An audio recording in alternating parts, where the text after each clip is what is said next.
Welcome back dito sa channel natin. Andito tayo ngayon sa dulo ng Pasig River Esplanade. May bago na naman palang project na gagawin dito.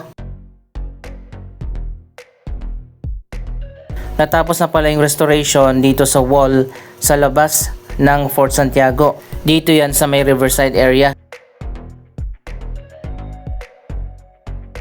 Ayan, makikita nyo naman na ibalik na yung dating ganda at ayos nito. Ito ang sinasabi ko ng mga bagong project na gagawin dyan sa loob ng Fort Santiago. May redevelopment pala na gagawin dyan sa loob. Ito na nga yung iba't ibang mga areas na magkakaroon ng renovation.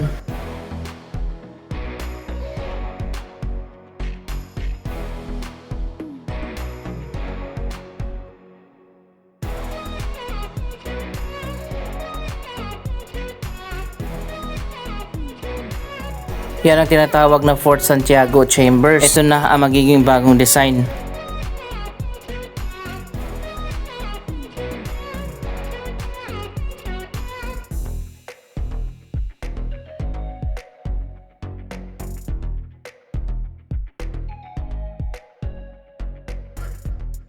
Gumagamit na pala ngayon ang Intramuros ng mga solar panels.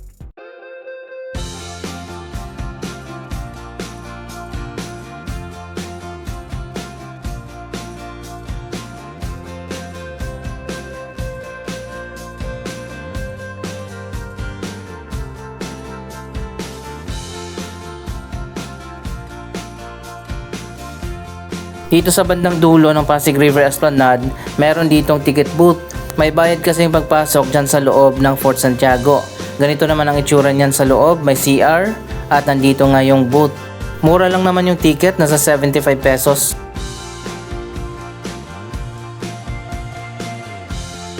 Pabalik-balik na pala tayo dito sa Intramuros sa nakalipas na ilang taon. Hindi pa tayo nag-explore dito sa loob ng Fort Santiago. Isa ito sa pinupuntahan talaga dito sa Intramuros.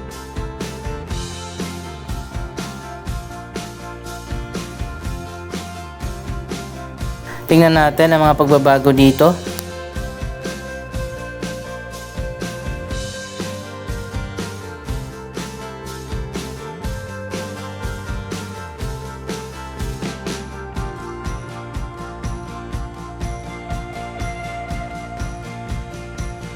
Wow, ang ganda na pala dito sa loob ng Fort Santiago.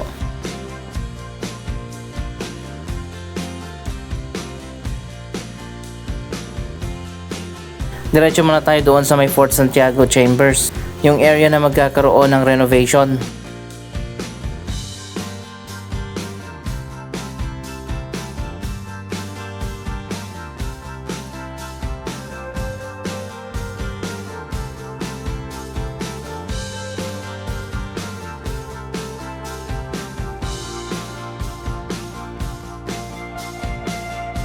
Hala, bakit ganito ang kulay ng tubig?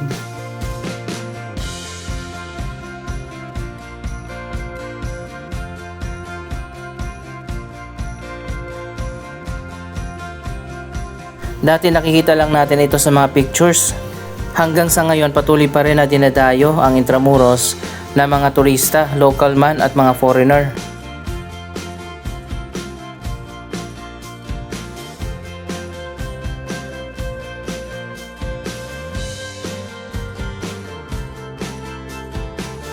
Ito pala yung popular na arko na nakikita natin.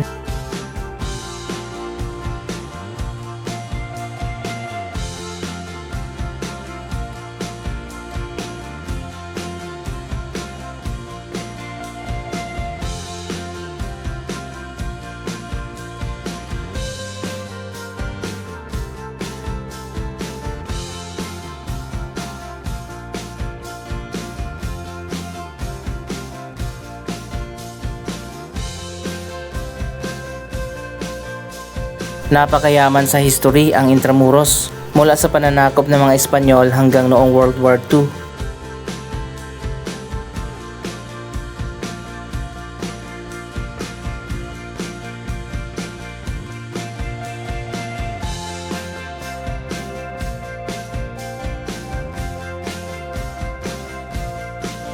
Pagpasok mo dito, meron pang open grounds.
So ayun guys, nandito yung chambers. Dito nga magkakaroon ng renovation. Pwede kang pumasok dyan sa ilalim. Hindi na tayo pupunta dyan sa loob, sobrang sikip at sobrang init.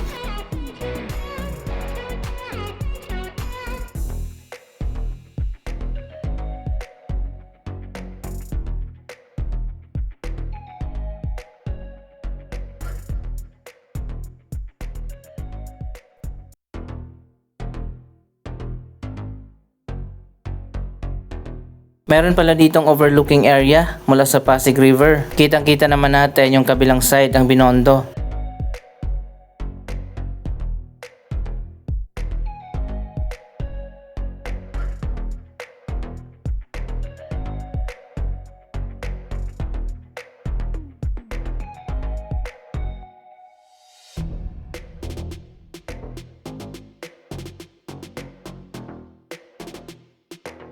Wow, ang ganda pala ng view dito.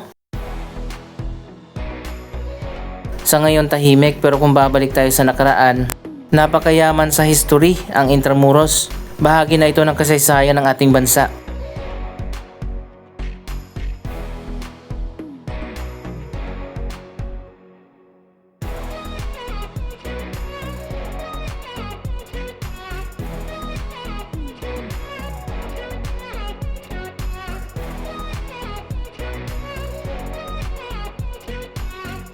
So ayun guys, makikita pala natin dito yung pinakadulo talaga ng Pasig River Esplanade.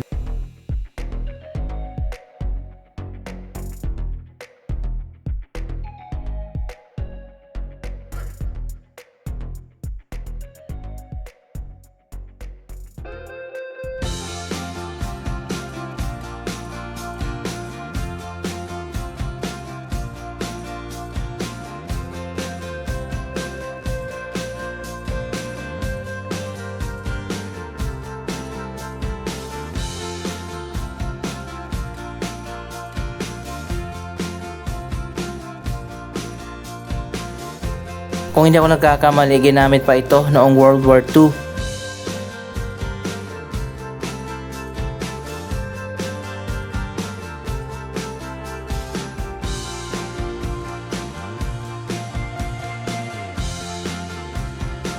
Sobrang tagal na ng Intramuros, siguro mga 500 years plus, at ngayon ay buhay na buhay pa rin ang estrukturang ito.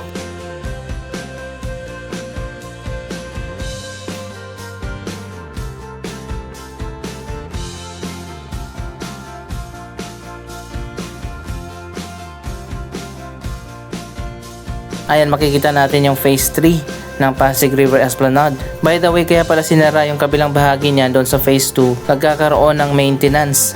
Sinarado muna yung mga commercial area.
Ayan, dito naman tayo sa pinakataas.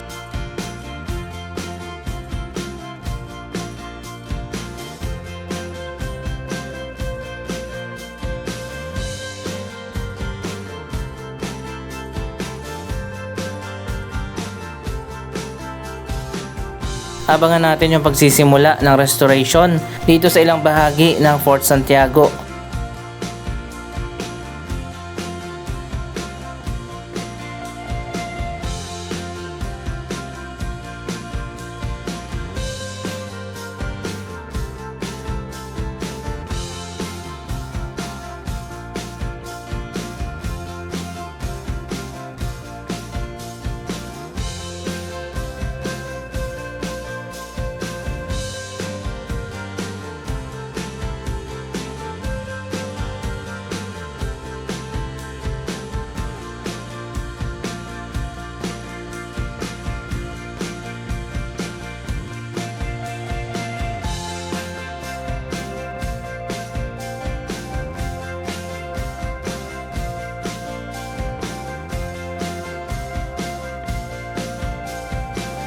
Kahit na mainit, marami pa rin ang namamasyal dito sa Intramuros.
Mukhang meron pang event dito na gagawin.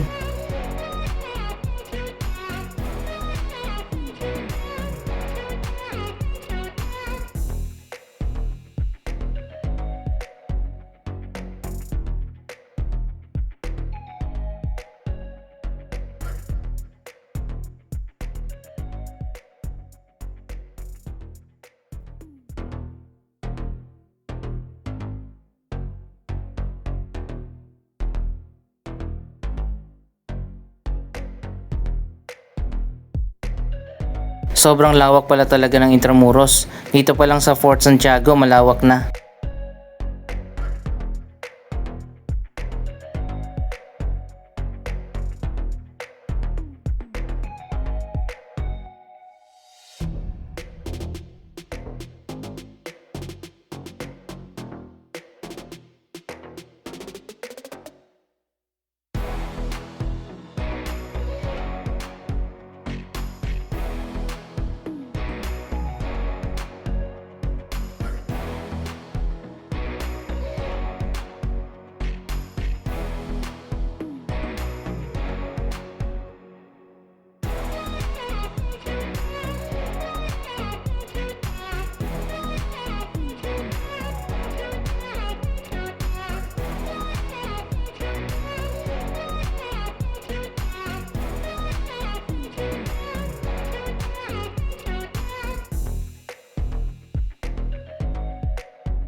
Anyway, abangan nyo na lang ang susunod na update natin sa redevelopment na gagawin dito sa Fort Santiago. Anong masasabi nyo sa proyektong ito? Mag-comment lamang dyan sa baba ng inyong mga reaksyon. Maraming salamat sa inyong panonood. Huwag kalimutan na i-like, i-share ang video ito at mag-subscribe. Thank you for watching!